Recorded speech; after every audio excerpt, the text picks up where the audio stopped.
अब अपन देखेंगे terms related to harmonic wave. Terms related to harmonic wave. अपन ने देखा कि अगर पार्टिकल्स एसएचएम करते हैं तो इक्वेशन आती है स्ट्रिंग वेव की, या आगे चल के साउंड वेव की इक्वेशन आएगी y equal to a sine omega t minus k x plus 5। y equal to a sine omega t minus k x plus 5 type की इक्वेशन आती है। अब इसमें जो कुछ स्टैंडर्ड टर्म्स हैं ये अपने को पता होने चाहिए। लिखो number 1 amplitude,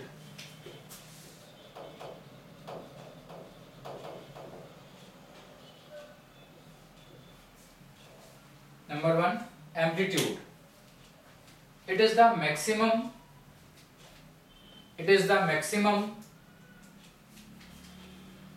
displacement of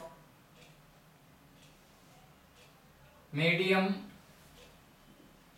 particles from their mean position. It is the maximum displacement of medium particles from their mean position. अब देखो किसी भी जगह पे जाएंगे, किसी भी लोकेशन की बात करेंगे, at a given X y equal to a sine omega T plus something type में इक्वेशन कन्वर्ट हो जाएगी। At a given X equation look like equation of SHM.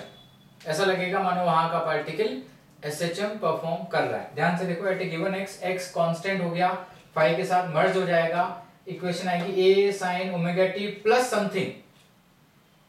तो हर एक पार्टिकल, मीडियम के सभी पार्टिकल्स कैसे मूव कर रहे हैं? सिंपल हार्मोनिक ऑसिलेशन में मूव कर रहे हैं। तो एसएचएम की इक्वेशन देखिए y equal to a sine omega T plus something. अब अगर कोई पार्टिकल एसएचएम करता है तो उसका मैक्सिमम डिस्प्लेसमेंट क्या होगा? a। इसी को बोलते हैं एम्पलीट्यूड ऑफ वेव। इसको अपन इंडिकेट करते हैं by a। Number 2 time period. Number 2 time period.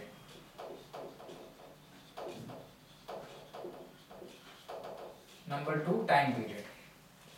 It is time period of SHM executing particle.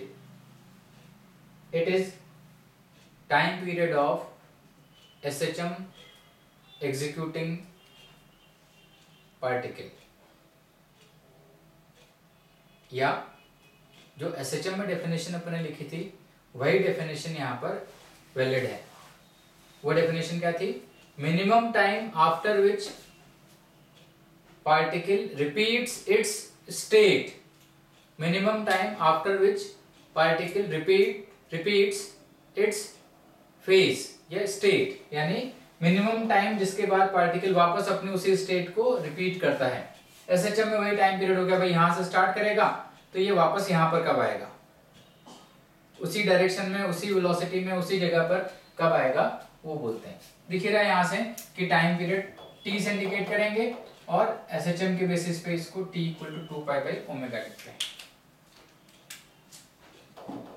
फिर अगला वर्ड आएगा frequency. Frequency of wave 1 by T से इंडिकेट करेंगे इसको। आगे लिखो वेवलेंथ। अगला पॉइंट वेवलेंथ।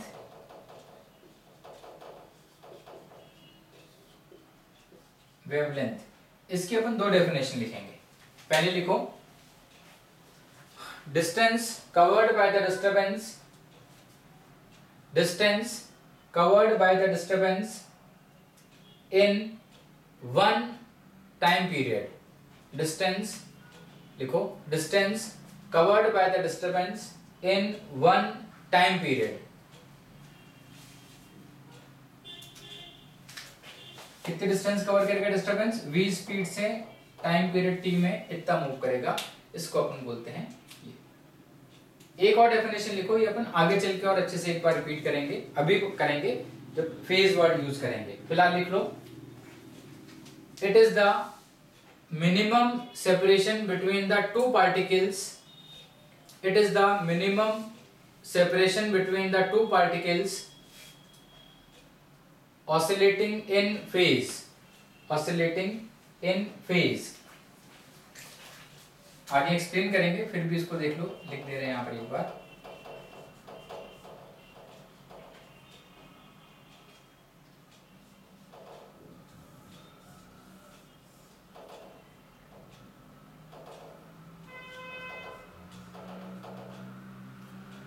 इन फेज में ऑसिलेट करने के लिए ये कंडीशन आएगी,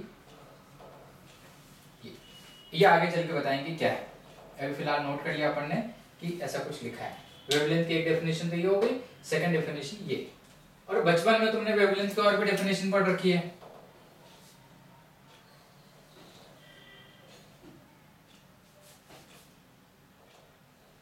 minimum separation between two peaks या separation between two consecutive peaks,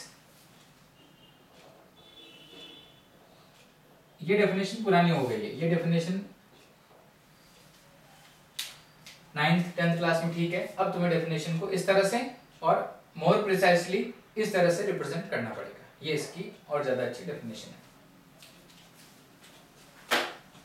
अगली हेडिंग लिखो,